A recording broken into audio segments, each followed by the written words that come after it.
sekarang day 1 syuting from London to Bali.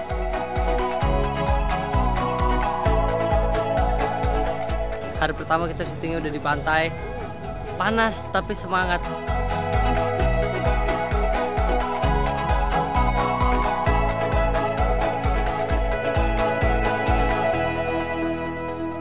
Di suatu hari tanpa sengaja kita bertemu.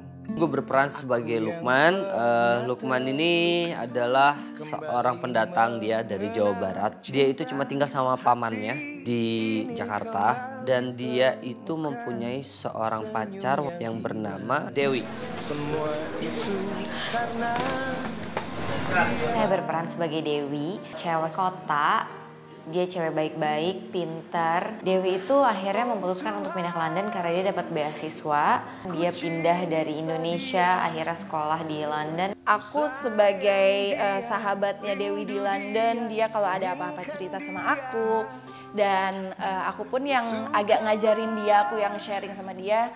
Oh, di London tuh beda dari di Indonesia. Di London itu semuanya lebih santai. Kalau pacaran tuh begini, kalau kita go out Saturday night tuh kita begini gitu loh. Jadi yang lebih ngebawa Dewi dari culture Indonesia biar lebih gampang masuk ke culture luar. Pokoknya kita temen deket banget lah, jadi kita satu apartemen juga sih. Tapi si Suzan ini ada plot twistnya lah yang aku nggak bisa ceritain sama kalian. Pokoknya kalian harus nonton sendiri From London to Bali. betapa di setiap hari ku jatuh cinta padanya, dicintai oleh dia. Saya berperan sebagai Putu. Putu ini adalah gadis Bali yang sederhana, bekerja sebagai penjaga butik dan tinggal di Bali bersama pamannya. Oh Tuhan, ku cinta dia, ku sayang dia, rindu dia, inginkan. Ini satunya lagi dia datang ke sini, nyamperin di sini. Yuk, panas sekali tapi seru banget syuting hari ini. And this is my hardest scene adalah lari-lari pakai kain. Hanya padanya. Perfect. Oke. Action. Untuk dia. Pertama kali ketemu sama Lukman lagi naik motor, terus tiba-tiba nggak sengaja ketabrak dan motornya jatuh, aku pun juga jatuh. Jadi kaki aku sakit, tergelincir. Habis itu aku dibawa sama Lukman ke rumah paman aku. Tiba-tiba muncul sparks, the feeling, muncul rasa cinta. Hari ini kita lagi syuting di Ubud di daerah Panglipura. Dan di sini nggak boleh ada mobil atau motor, jadi udaranya masih bersih banget dan bagus banget.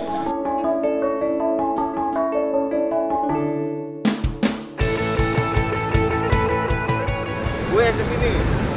Nih gue mau jelasin ya sama lo. Turis-turis di sini, mereka ngabisin uang buat kepuasan dan kesenangan mereka. Saya di sini berperan sebagai koboi. Di sini tuh koboi itu orangnya mengumpulkan model-model, di mana model-model ini akan diajarkan escort. Jadi diajarin gimana untuk bisa menemani para turis itu sendiri. Ini role model kalian. Kalian harus belajar seperti ini.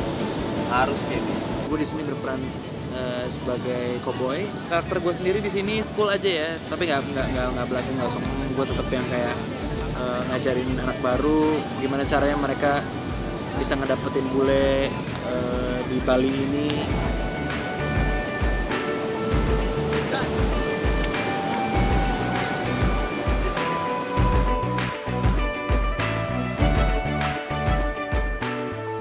Hari ini kita syutingnya di Pantai Kuta dari pagi sampai sore dan panasnya masih tetap gitu-gitu aja. Ini nggak bisa dikecilin sedikit.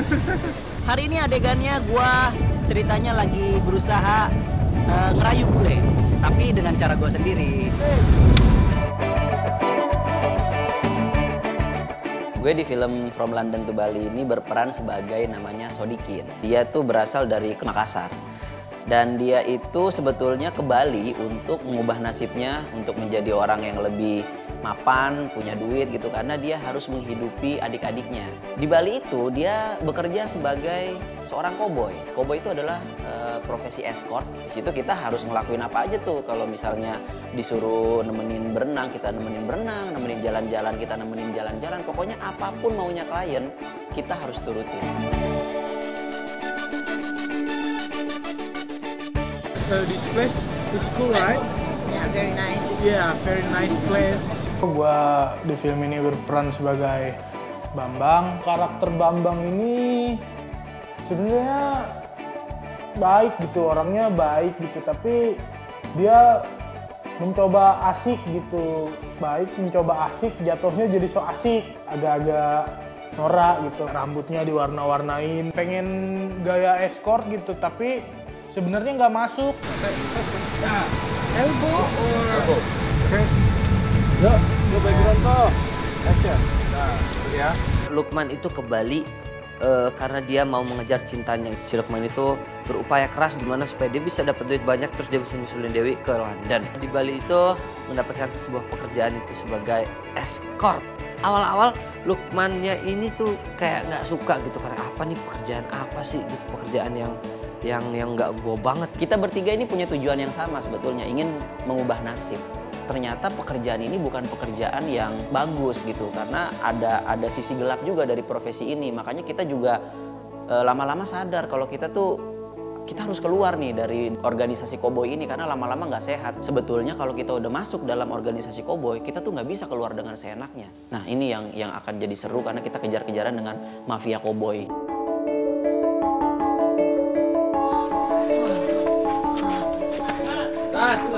Waktu Putu tahu Lukman bekerja sebagai koboi, pastinya dia kaget dan dia nggak terima. Jadi dia berusaha sebisa mungkin gimana caranya untuk ngeluarin Lukman dari pekerjaan yang nggak baik itu.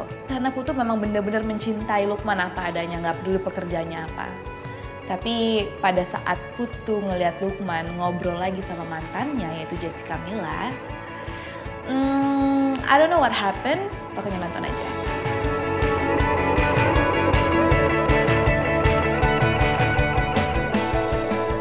Ada di Ubud di Tegalang. Oh my god, the view is amazing, it's beautiful. From London to Bali adalah sebuah kisah cinta yang unik, di mana kita bisa melihat di sini perbandingan antara kultur Barat dengan kultur Timur, bagaimana cinta sejati justru bisa kita dapatkan dengan ketulusan, bahwa kadang-kadang sesuatu yang kelihatannya modern akan berakibat buruk, tapi sesuatu yang kadang-kadang dianggap konservatif, tapi justru membuahkan kebaikan. Penulisan skenario From London to Bali memang cukup memakan waktu, karena kita ingin memberikan sesuatu yang berbeda, sesuatu yang belum pernah ada dalam perfilman nasional. Dan akhirnya Fajar Bustami bersama Angling Sagaran mencoba merefleksikannya dengan sangat kreatif dalam film From London to Bali ini. Fajar Bustami bersama Angling Sagaran sebagai sutradara bisa menuangkan skenario ini dengan sangat kreatif melalui From London to Bali ini. Hanya padanya, untuk dia. Idenya sendiri tuh kita mau memberikan kisah cinta remaja yang inspiratif. Jangan melulu bahwa dunia barat itu jauh lebih baik gitu. Fun, lucu gitu ya Ling ya? Iya, betul. Terus ya kita riset lah apa yang bisa menarik untuk kita eksplor, yang bisa kita banggakan dari negara kita gitu. Dan bahwasanya Bali itu lebih terkenal ke dunia internasional dibandingkan Indonesia sendiri. Proses penulisannya diawali dari ide cerita yang sudah diceritakan, ditransferkan kepada saya dan penulis satu lagi namanya Rahabi Mandra, dan juga ada lagi Rahabi juga mengajak salah satu teman namanya Putu Ayu Tiara. Karena orang Bali asli dan lebih mengetahui banyak hal tentang Bali. Etnik, tradisi adalah satu hal yang paling bisa dibanggakan di Indonesia. Bahwasanya budaya itu adalah nilai tinggi yang bisa dilestarikan dan dieksplorasi, juga diperlihatkan kepada dunia. Kerja kolaborasi itu akan menjadi mudah, akan menjadi lancar kalau kita sering diskusi dan musyawarah untuk mencari solusi yang terbaik. Jadi kita nggak sungkan, misalkan Angling bilang, oh jangan kayak begitu, kurang menarik. Oh Ling, menariknya begini nih begini. Itu kita sering ya, sering ada gitu. Jadi perdebatan itu kita jadiin motivasi untuk membuat yang bagus. Dan satu hal yang juga sangat menarik adalah kita bisa mendapatkan sebuah lagu yang sangat hit, yaitu lagu dari Anji berjudul Dia. Tentunya kesediaan Anji dengan lagu Dia untuk mengisi film Promelan Tentu Bali adalah sebuah jaminan bahwa Promelan Tentu Bali bukanlah film biasa.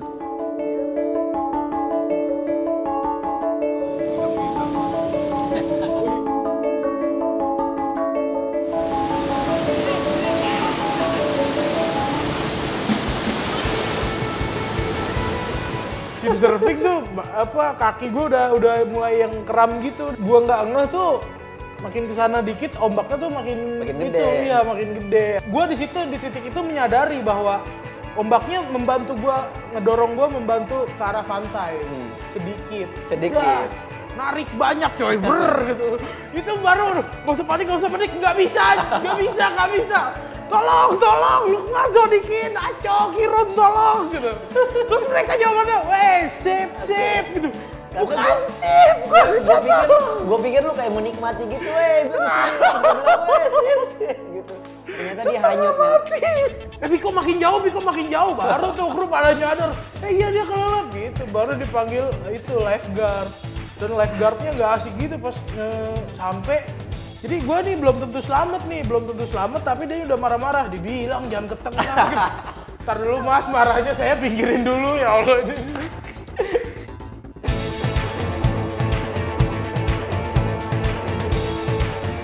Demi film ini Viko hampir tenggelam, hampir ketemu saudaranya di sana.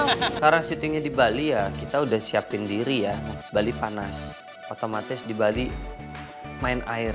Semuanya scene eksterior dan kebanyakan di pantai. Karena aku di situ menjadi perempuan Bali, aku juga logatnya harus ke Bali-Balian. Karakter Putu ini selalu memakai kebaya Bali. Untungnya aku lagi banyak banget kebaya Bali, jadi pakai baju-baju pribadi aku dan dari kostum juga. Dan aku sangat mencintai kebaya Bali karena buat aku cewek kalau udah pakai baju kebaya Bali tuh kayak seksi. Karena lekukan badannya tuh bener-bener kayak kelihatan. Jadi seneng banget di karakter ini aku setiap hari pakai kebaya Bali. Dan kebanyakan ini kan scene-nya outdoor, jadi matahari tuh lagi terik banget dan kebaya Bali kan bolong-bolong batik gitu kan. Jadi setiap aku lagi ganti baju, aku udah kayak tato alami gitu. Belang-belang dari sinar matahari.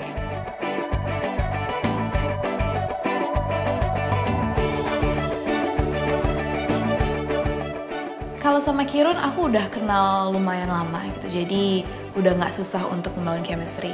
Dan dari reading pun juga kita bisa tahu kan cara membangun chemistry dengan dia gimana.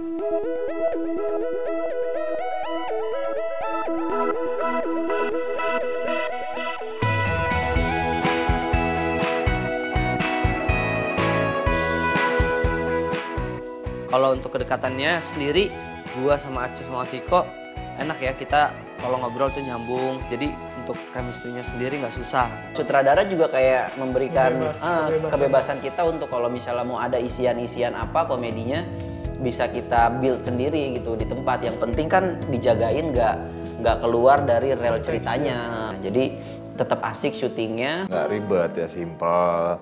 Terus kita juga banyak ketawanya gitu karena ya aslinya emang kita komedi semua kali ya. Jadi memang di set itu kebanyakan ketawa ya kan. Sama Bang Gary Iskak juga dia enak ya, orangnya humble gitu. Karena dia lebih tua dari kita, jadi kita segan sama dia. Pas banget di filmnya juga begitu.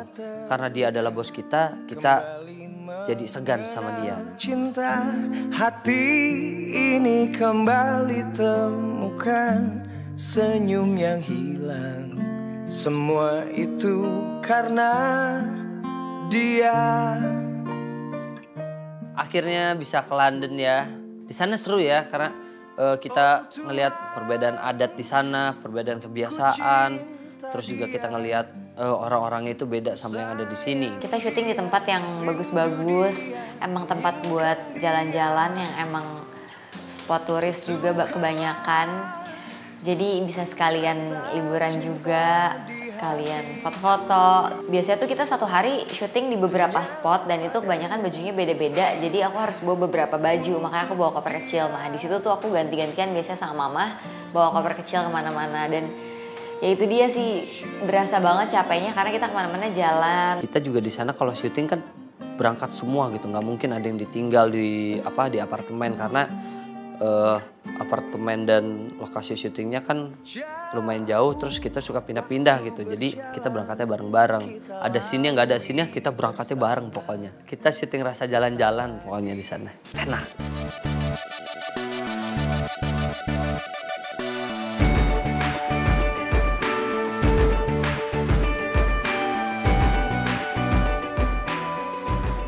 Jadi ini tuh pertama kali aku yang bukan cuman menjadi pemain, tapi menjadi kru dalam satu produksi film. Jadi di sana kan emang aku sekolah acting, jadi punya teman-teman, kenalan-kenalan yang emang aktor kan. Jadi aku yang milih, oke Mas Fajar butuhnya karakter yang kayak gimana nih? Aku pilihin, aku castingin. Terus aku juga kasih list, oke kita bisa syuting di sini, tempat-tempat tourist attractionsnya di mana, terus nanti nyari rumah buat syutingnya, indoornya di mana juga, aku yang nolongin dengan perizinannya, terus orang-orang di sana juga aku nyariin yang support. Untungnya aku di sana ada beberapa yang aku kenal. Pendekatan sama pemain-pemain bule-bule yang ada di London, jadi gue minta tolong Kimberly untuk ngomong sama dia.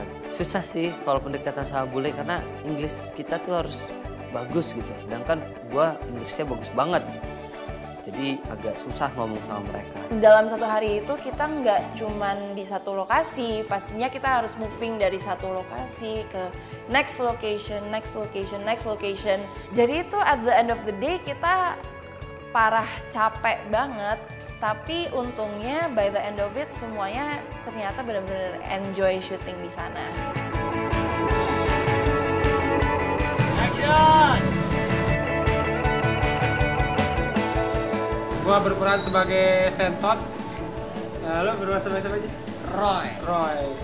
Gitu. Jadi Sentot ini adalah seorang pemilik bengkel yang ambisius banget gitu, dan dia tuh emang passion di bengkel tuh passion gitu. Jadi apapun yang terjadi dia akan mempertahankan bengkelnya. Roy ini montirnya Sentot. Dia cuma seorang lulusan SD tapi dia mampu menghafal Al-Quran. Ini juga nanti bisa dilihat di film ini bahwa Sentot tuh semuanya tuh kembali kepada Allah gitu ya.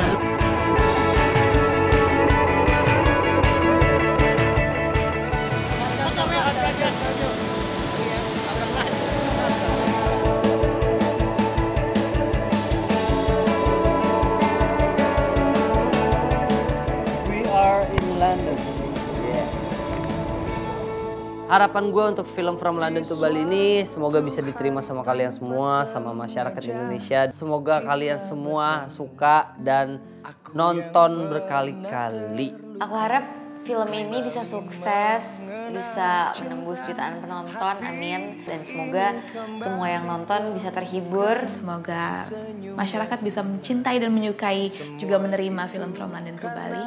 Bisa diambil juga advice dari film ini, dan ya jangan lupa nonton. Baik dari sisi cerita maupun dari sisi gambar sinematografinya itu sangat menjanjikan, production value-nya tinggi banget. Sangat sayang sekali kalau misalnya film From London to Bali ini dilewatkan. Cerita yang menarik, lucu, romantis, mungkin ini bisa menjadi film yang cocok kita tonton di bulan yang penuh cinta ini. Apabila Anda ingin menonton film yang berbeda, film yang akan mengaduk-ngaduk emosi Anda, film yang akan mencerahkan bahwa cinta sejati itu masih ada, tontonlah From London to Bali, film yang dipersembahkan di bulan kasih sayang, bulan Februari, yang akan membuat Anda menebalkan rasa sayang Anda pada orang-orang yang Anda cintai. Cocok banget buat kalian yang lagi pacaran nonton film From London to Bali. Saksikan film From London to Bali. Film From London to Bali. Film From London to Bali. From London to Bali. Film From London to Bali. 2 Februari. 2 Februari 2017 di bioskop. Jangan sampai kelupaan.